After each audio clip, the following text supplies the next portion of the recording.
en la boda de mi hija. Ella murmuró lo suficientemente fuerte para que los invitados cercanos escucharan, y algunos voltearon a ver con sonrisitas. Ese fue el instante en que algo dentro de mí se rompió, en silencio, pero definitivo. Me llamo Isidora Hernández. Tengo 66 años.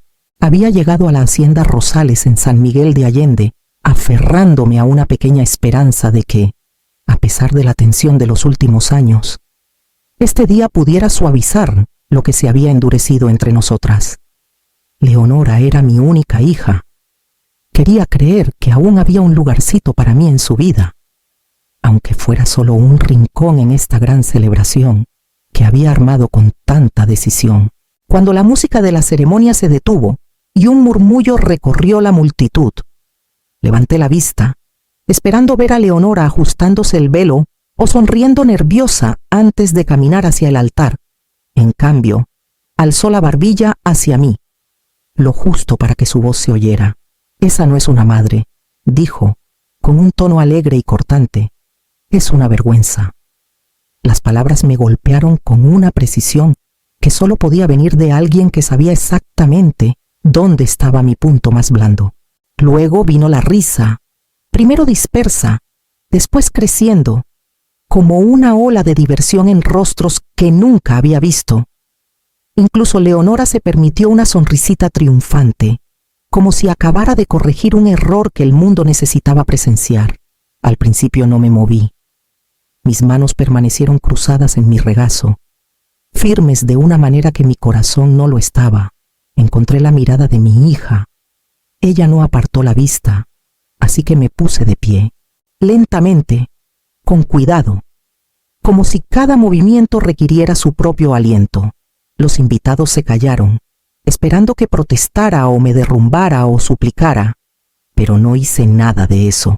Caminé entre las filas de sillas, pasando a los fotógrafos que ajustaban sus lentes, pasando el arco floral que Leonora había elegido después de 4 meses de planeación, y pasando a los jóvenes acomodadores que se apartaron sin saber qué decir. Algunos invitados parecieron sorprendidos, pero nadie intervino. Al borde del jardín, me detuve lo suficiente para oír la música comenzar de nuevo, más fuerte que antes, como si quisieran tragarse el silencio que dejé atrás. Seguí caminando hasta que la risa, la música y el peso de ese momento se diluyeron en algo lejano. Después, la gente lo llamaría dramático. Algunos lo llamarían egoísta, pero irme no fue ni lo uno ni lo otro. Fue el primer paso honesto que había dado en años, y me llevó directo al pasado que había intentado tanto no revisitar. No me alejé mucho después de dejar la boda. Me senté en mi carro con el motor apagado, las manos temblando lo justo para traicionar lo que me negaba a mostrar afuera. Y como suele pasar cuando algo se rompe, mi mente fue hacia atrás en lugar de adelante. Me convertí en madre a los 27 años. El padre de Leonora se fue cuando ella tenía 5, prometiendo visitas de fin de semana que nunca cumplió. Trabajaba en la cafetería de la universidad durante el día y limpiaba oficinas por la noche. Cada cuenta se sentía como una prueba que tenía que pasar para evitar que nuestra pequeña vida se desmoronara. Leonora nunca se quejó en voz alta, pero notaba todo. Cuando le daba jeans de segunda mano en lugar de nuevos, los doblaba despacio, como si tocara la vida de alguien más. Cuando me perdí su obra escolar porque una compañera faltó y no podía permitirme perder el turno, dijo: «Está bien, mamá», pero dejó de dejar los programas en la mesa de la cocina para que yo los viera. Para la secundaria, sus amigas vivían en casas más grandes en la zona poniente de la Ciudad de México. Aún recuerdo una tarde cuando la recogí de una fiesta de cumpleaños. La otra madre me saludó en la puerta con una sonrisa un poquito demasiado cortés. Y el rostro de Leonora se tensó. «Mamá, ¿puedes esperar en el carro la próxima vez?», murmuró en el camino. «Es que es más fácil». «¿Más fácil para quién?», pregunté.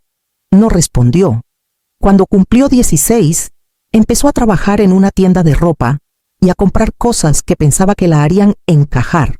Una noche llegó a casa con una chamarra de diseño. «¿Te sacaste la lotería?». Bromeé. Me miró seria, como si bromear no fuera apropiado. Compré algo bonito por una vez. Puedes no hacerlo raro. Me hice para atrás. Me alegra que te guste, pero ya había caminado a su habitación y cerrado la puerta. Poco a poco, la gratitud se convirtió en distancia. Luego, la distancia en un resentimiento callado. Para cuando conoció a Rafael Rosales, no solo quería una vida diferente, quería prueba de que había escapado de la que yo le di, y de alguna manera, la dejé creer que escapar significaba dejarme atrás. Conocí a la familia de Rafael en una cena en Guadalajara.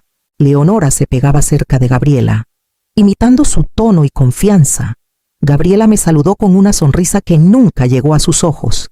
Leonora nos ha contado tanto de ti, dijo. Ustedes viven en el lado oriente de la Ciudad de México, ¿verdad? Muy pintoresco.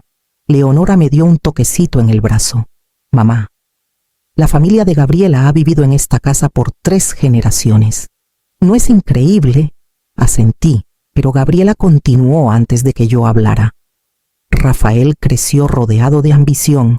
Valoramos la presentación, la estabilidad, el avance. Miró a Leonora con una aprobación que no me había dirigido ni una vez. Rafael se unió a nosotras, intentando suavizar el ambiente. Leonora dijo que trabajaste en la universidad por años. Debe haber sido significativo. Pagaba las cuentas, dije con gentileza. Leonora intervino rápido. Mamá está siendo modesta. Siempre ha sido práctica, práctica. Una palabra que alguna vez usó con orgullo, ahora sonaba como una disculpa. Durante la cena, Gabriela golpeó su tenedor. Leonora trae tanto potencial a la familia. Entiende nuestro ritmo. Leonora se enderezó, brillando bajo el elogio. Quiero una vida que coincida con quien me estoy convirtiendo. Se enderezó, brillando bajo el elogio, ignorándome. Después, mientras me acompañaba al carro, murmuró, intenta hacer una mejor impresión la próxima vez. ¿Está bien? Esa fue la noche en que me di cuenta de que no solo se casaba con Rafael, elegía su mundo sobre el nuestro, y estaba dispuesta a dejar pedazos de sí misma atrás para encajar en él. La noche antes de la boda, llegué temprano al ensayo, esperando atrapar un momento tranquilo con Leonora. En cambio, me detuve justo en el pasillo que llevaba a los vestidores cuando oí su voz, aguda, apresurada, intentando impresionar. Gabriela, por favor no te preocupes por mi mamá, dijo. Tiene buenas intenciones, solo que no encaja en ambientes como este. Gabriela soltó una risita suave. Querida, usó ese suéter y ese atuendo modesto en la cena de compromiso, pareciendo parte del personal. Leonora rió también. Le dije que se vistiera mejor, pero ella cree que cualquier cosa limpia está bien. No entiende lo de presentación. No tiene que asistir a todos los eventos, agregó Gabriela. Algunas familias eligen participación limitada cuando hay disparidad.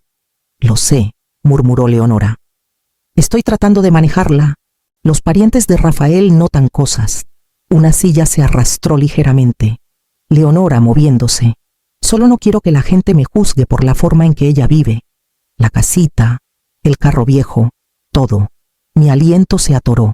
Gabriela bajó la voz, pero no lo suficiente. Es dulce, pero parece salida de una caja de donaciones. Los invitados podrían asumir que depende económicamente de ti. Leonora exhaló frustrada. Exacto. He trabajado tanto para convertirme en alguien que tomen en serio. No puedo dejar que ella lo deshaga. Las palabras golpearon como una ola lenta y pesada. No gritadas, no emocionales. Solo honestas de la peor manera. Retrocedí hacia las sombras, esperando que no me vieran, pero no pude evitar oír unas palabras más. Mi garganta se apretó. No por shock.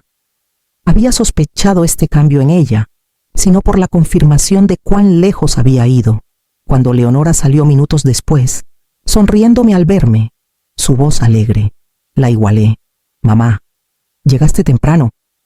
No quería llegar tarde, dije, dejando que la sonrisa se posara calmada en mi rostro. Dentro, algo se asentó. No ira, ni siquiera tristeza, Solo claridad, callada e inamovible. No dejé el jardín de la ceremonia de inmediato. Me moví despacio, en parte porque todos miraban, en parte porque necesitaba un momento para estabilizar lo que quedaba de mi aliento. Cerca de la carpa de catering, 2 empleados murmuraban detrás de sonrisas cortadas. «Todavía no han liquidado el depósito», murmuró uno. «La florista llamó 2 veces esta mañana», dijo el otro. «Si no pagan hoy, se lleva la mitad de los arreglos». Seguí caminando, pero las palabras se alojaron junto a todo lo que Leonora había dicho la noche anterior. Los rosales presentaban perfección, pero las grietas se mostraban, delgadas y rápidas como hielo partiéndose bajo peso. Junto a las mesas de refrescos, noté una discusión callada sobre pagos, pero seguí caminando. El hombre siseó de vuelta. «Baja la voz. Lo manejaremos después de la ceremonia». Me acerqué a la reja y el aire cambió. La música detrás de mí subió de nuevo, fuerte y brillante, como si el volumen pudiera borrar mi salida. Alguien llamó mi nombre, pero no volteé. La humillación no era la razón de mis pasos. Ya no. Algo más pesado se había levantado. Por primera vez en años, no me sentía obligada a quedarme quieta mientras alguien, mi propia hija, decidía qué se me permitía hacer. Al borde de la propiedad, me detuve solo una vez, escuchando el aplauso amortiguado que empezaba de nuevo. Habían cosido el hueco que dejé, pero las costuras eran débiles. Caminé a mi carro, cerré la puerta detrás de mí y dejé que el silencio se asentara. Lo que sea que me empujó fuera de esa boda no fue vergüenza. Fue la realización de que la vida que Leonora quería ya temblaba bajo sus pies. Desperté temprano la mañana siguiente, mucho antes de que el sol alcanzara mis ventanas. Mi teléfono vibró en la mesita de noche. 1 vez, 2. Luego un flujo constante de llamadas perdidas. No lo toqué. En cambio, preparé café, estabilizando mis manos alrededor de la taza caliente antes de finalmente revisar el primer mensaje de voz. «Señora Hernández, soy la coordinadora de eventos de la Hacienda Rosales. Necesitamos discutir el saldo pendiente de la ceremonia de ayer. El pago de los rosales no se procesó. Por favor, devuelva la llamada». El segundo mensaje era del catering. Nuestra factura rebotó. Nos aseguraron que los fondos se liquidarían para el viernes, pero nada ha llegado. Necesitamos resolución inmediata. Otro de la florista. La mitad del pago se revirtió esta mañana. Si no recibimos confirmación para el mediodía, perseguiremos acción legal. Para cuando llegué al 5.º mensaje, me senté. Alertas anteriores habían indicado algunos retrasos, pero ahora la presión era urgente. Los suegros de su hija prometieron pagos semanas atrás. No esperaré más. No sabía si sentir alarma o no sorpresa. Los murmullos de ayer de pronto encajaron. La pantalla se iluminó de nuevo, esta vez con una alerta de noticias. Construcciones Rosales bajo investigación estatal por inspecciones de seguridad falsificadas. Subcontratistas impagos y posible fraude. Mencionaba cierres de proyectos en Guadalajara y el Estado de México. Millones de pesos en contratos detenidos. Demandas pendientes. Un golpe suave sonó en mi puerta principal. Cuando la abrí, mi vecina, Luisa, extendió su teléfono. «Isidora, ¿Leonora está bien?» Esto está en todos lados. En su pantalla, un titular rodaba en una transmisión local. «Boda del heredero Rosales eclipsada por escándalo financiero». Una foto de la hacienda destelló detrás del reportero. Invitados se mostraban saliendo temprano, con confusión en sus rostros. Luisa bajó la voz. «La gente dice que el padre del novio dejó la recepción a la mitad para tomar llamadas. Algunos proveedores aparecieron en la hacienda esta mañana exigiendo pago. Le agradecí y cerré la puerta, apoyándome en ella por un momento. Mi teléfono vibró de nuevo. El nombre de Leonora llenando la mitad de la pantalla. Luego su mensaje apareció. «Mamá, por favor contesta. Algo anda mal. Todo se está desmoronando». La vida que persiguió con tanta certeza se deshacía más rápido de lo que esperaba. Y por primera vez en años, se extendía hacia mí. no con superioridad, sino con miedo. Leonora llamó de nuevo mientras estaba en la cocina. Mi teléfono iluminándose una y otra vez, hasta que el sonido se sintió como presión detrás de mis costillas. Finalmente contesté, «Mamá». Su voz era delgada, nada como el tono confiado que usó en la cena de ensayo. Rafael se fue. Salió temprano esta mañana. Dijo que necesitaba espacio y no contesta a nadie. Mantuve mi voz firme.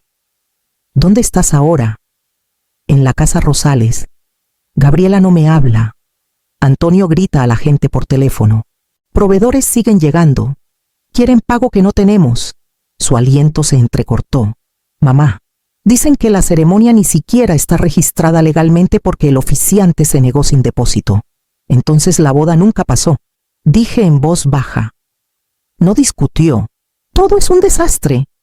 El banco congeló las cuentas del negocio de Antonio esta mañana. Reporteros están afuera. No sé qué hacer». La dejé hablar hasta que el borde frenético se suavizó en algo más cerca del miedo. «Mamá, puedes venir aquí», murmuró. «Por favor». No sé a quién más llamar. Cerré los ojos. Por años. Me había alejado poquito a poquito, remodelándose para coincidir con las expectativas de los Rosales. Anoche me ridiculizó frente a 300 invitados, pero esta voz, la que temblaba al borde, pertenecía a la hija que solía acurrucarse a mi lado durante las tormentas. «¿Qué necesitas de mí, Leonora?», pregunté. Exhaló temblorosa. «Habla con el lugar, el catering, la florista. Están enviando notificaciones legales. Gabriela dice que yo debería manejarlo ya que planeé la boda. Pero no puedo. No entiendo nada de los papeles y ella solo se fue». Alcancé una silla y me senté. «Puedo ayudarte a entender las cosas», dije despacio. «Pero no arreglaré lo que no es mío arreglar». Silencio. Luego un pequeño y frágil, «Lo sé». Otra llamada entró. Número desconocido. Probablemente un proveedor. Pero me quedé en su línea. «Mamá», dijo suavemente. «¿Vendrás todavía?» No di una respuesta aún. No estaba segura de qué parte de mí estaba buscando. La madre que ignoró o la que necesitaba ahora. Y no estaba segura de cuál podía ser para ella. Ya manejé a la casa Rosales en silencio, dejando que el peso de todo se asentara. Cuando Leonora abrió la puerta, sus ojos estaban hinchados. Su cabello, aún recogido de ayer, parecía menos una novia y más una niña que se había quedado sin lugares para esconderse. «Mamá, gracias por venir», murmuró. Entré sin tocar su brazo. «¿Dónde quieres hablar?». Me llevó a una salita. Papeles estaban regados en la mesa de centro. Contratos, facturas, cartas marcadas como vencidas. Se sentó, retorciendo sus dedos. «Lo arruiné todo», dijo. «La familia de Rafael siguen culpándome. Gabriela dice que los avergoncé por no manejarte mejor. Antonio dice que debería haber manejado los pagos. Ni siquiera sé qué significa la mitad de estos formularios». «Me llamaste porque estás asustada», dije. Levantó la vista bruscamente. «Te llamé porque eres la única persona que siempre se quedó, incluso cuando no lo merecía». Me senté frente a ella. «Me humillaste frente a todos». Su garganta se apretó. «Lo sé. Sé que te lastimé. Solo me da tanto miedo parecer pequeña. Su mundo es tan pulido». Y quería encajar. Cuando Gabriela decía cosas de ti, se sentía más fácil dejarla pensar que tenía razón que defenderte y que me juzgaran a mí también. «Así que me juzgaste primero», dije en voz baja. No discutió. «He estado avergonzada de dónde venimos, de lo poco que teníamos. Pensé que si me distanciaba, la gente me respetaría más. Piensas que viví modestamente porque no tenía opción», dije. «Pero ahorré cada peso extra. Construí estabilidad despacio. Solo no lo anuncié». Sus ojos se abrieron. «Ahorraste todo esto, todos esos años». «Tenía prioridades. Tú eras una de ellas». Leonora cubrió su rostro con ambas manos. «Te traté como si me estuvieras deteniendo». Me incliné hacia adelante, sin tocarla aún. «Me trataste como si no perteneciera en la vida que querías». Bajó las manos. lágrimas surcando sus mejillas. No quiero perderte. Por primera vez en años, no estaba actuando. Era simplemente mi hija, abierta en pedazos, esperando ver si aún la elegiría. Leonora se limpió el rostro, esperando que prometiera algo que no podía ofrecer. Me senté a su lado, manteniendo mi voz firme. Te ayudaré a entender qué hay que hacer, dije. Pero no pagaré las cuentas de esta boda. Eso es tuyo enfrentarlo. Asintió despacio, aunque sus ojos parpadearon con miedo. Gabriela dijo que los proveedores deberían esperar. Sigue fingiendo que todo está bajo control, pero la oficina de Antonio llamó. Hay demandas viniendo. Sitios de construcción se están cerrando. Eso es su lío, dije. No tuyo, pero los proveedores que contrataste, necesitas hablarles tú misma. Leonora tragó saliva. ¿Disculparme? Sí. Y arreglar planes de pago, si puedes. Trabajaron para ti de buena fe. Miró sus manos. Me odiarán. Respetarán la honestidad más que el silencio. Voces subieron en la casa. Argumentos sobre pagos, llamadas de abogados, pero me quedé enfocada en Leonora. El mundo pulido que le habían mostrado se deshacía hilo por hilo. Leonora se encogió. Pensé que ser parte de esta familia haría todo seguro. Confundiste imagen con estabilidad, dije con gentileza. Sucede. Soltó un aliento tembloroso. Mamá, si hago todo esto, te quedarás no arreglando cosas, solo, estando aquí mientras lo intento. La consideré. La mujer que había luchado tanto por convertirse, y la niña debajo, que finalmente se extendía hacia la verdad. Estaré a tu lado, dije, pero no al frente tuyo. Sus hombros cayeron en alivio. Por primera vez entendió la diferencia. Ahora tenía que decidir si estaba dispuesta a vivirla. En las semanas que siguieron, Leonora hizo lo que nunca esperé. Cumplió. Llamó a cada proveedor ella misma. Voz temblando pero lo suficientemente firme para tomar responsabilidad. Algunos gritaron, algunos lloraron, algunos simplemente dijeron que apreciaban la honestidad. Arregló planes de pago. Tomó turnos extra en una boutique local y se reunió con un contador para entender qué significaba reconstruir de verdad. Una tarde se sentó frente a mí en la mesa de mi cocina. Su cabello recogido, sus manos manchadas de tinta de firmar documentos. Empecé terapia, dijo. Quiero entender por qué te traté así. Asentí. Es un buen lugar para empezar. Dudó. Sé que estás siendo paciente conmigo, pero no espero que olvides lo que dije en la boda. No me interesa olvidar, respondí. Me interesa si creces. Bajó la vista, dejando que la verdad aterrizara sin resistencia. El crecimiento era más lento que la disculpa, y finalmente entendió la diferencia. Los Rosales enfrentaron demandas crecientes. Antonio se apartó de algunas responsabilidades y Gabriela se retiró de eventos sociales. Nadie mencionó la boda de nuevo. Mi propia vida se volvió más callada de una manera que se sentía como respirar por primera vez. Me uní a un grupo de lectura en la biblioteca. Empecé caminatas matutinas. Cumplí 66 con un brunch pequeño compartido con vecinos que se habían convertido en más familia que lazos de sangre.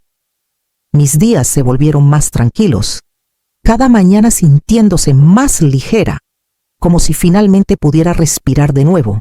Leonora visitaba los domingos por la tarde. No cada semana, no perfectamente, pero honestamente.